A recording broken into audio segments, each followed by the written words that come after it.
سلام، امیدوارم که حالتون خوب باشه. تو این ویدیو میخوایم با همدیگه یاد بگیریم که چطور پوست رو توی فیلمامون ادیت کنیم و یا به اصطلاح روتوش کنیم و میکاپ انجام بدیم روشون.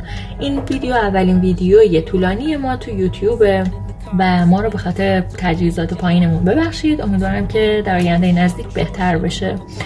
خب بریم سراغ آموزشمون. ما برای این آموزش نیاز داریم به برنامه میتو. فایل نصبیشو من توی کانال تلگرام واسهتون قرار میدم و لینک کانال تلگرامم همین زیر واسهتون گذاشتم، میتونید ازش استفاده کنید و از اون طریق وارد کانال بشید. خب بریم سراغ آموزشمون. من زوم میکنم تا شما بهتر بتونید ببینید. خب وارد برنامه میتو میشیم و فیلم مورد نظرمون رو از قسمت ویدیو ریتاچینگ انتخاب میکنیم.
خب بعد تیکه پایین رو میزنیم.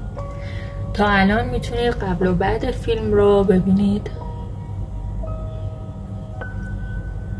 بعد از اون به سراغ گزینه اسکین میریم. تو این گزینه شما میتونید به پوستتون تکسچر بدید اگه تکسچرش از بین رفته باشه و جزئیاتش رو بهتر و مشخص تر کنید و پوست رو یک دست‌تر کنید.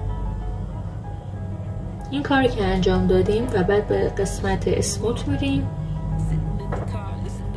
اینجا هم یه گزینه خودکار داره و یه گزینه دستی. ما خودکارش رو تا حدودی میکشیم و اگه جاهایی رو دیدیم اوکی نکرد با گزینه دستیش میتونید این کار رو انجام بدید.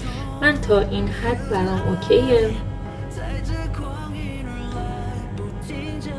و بعد به سمت گزینه ریتاچ میریم. تو این گزینه شما میتونید اگه خط خنده‌ای توی فیلم دارید به این صورت از بینش ببرید. با این گزینه زیر چشم رو میتونید اوکی کنید و این یکی هم کیفیت فیلم رو به صورت کلی واسمون بالا میبره. خیلی نباید تا آخر بکشیمش چون یک مقدار از حالت طبیعی خارج میشه.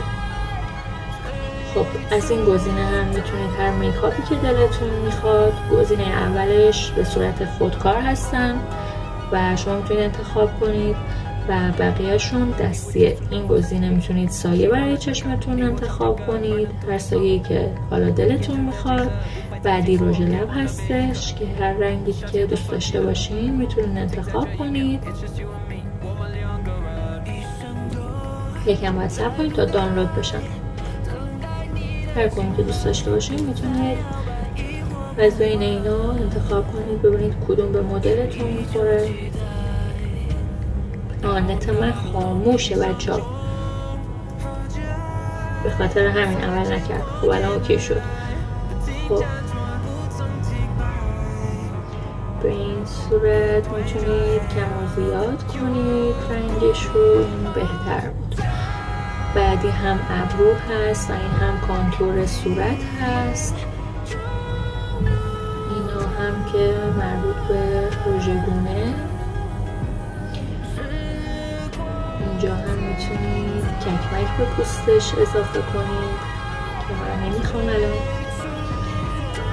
گزینه های دیگه هم داره. تو این گزینه میتونید بدن رو ادیت کنین توی فیلماتون و این هم مو هست و این هم سایز و کانتورینگ صورت رو میتونید اوکی کنید و خیلی قابلیت های دیگه که این برنامه داره و شما میتونید ازشون استفاده کنید. امیدوارم که از این آموزش خوشتون اومده باشه. تو آموزش های بعدی بقیه قابلیت هاشون هم براتون میذارم. اگه دوست دارین آموزش خاصی واسهتون بذارم حتما واسم کامنت کنید. راستی سابسکرایب و لایک یادتون نره.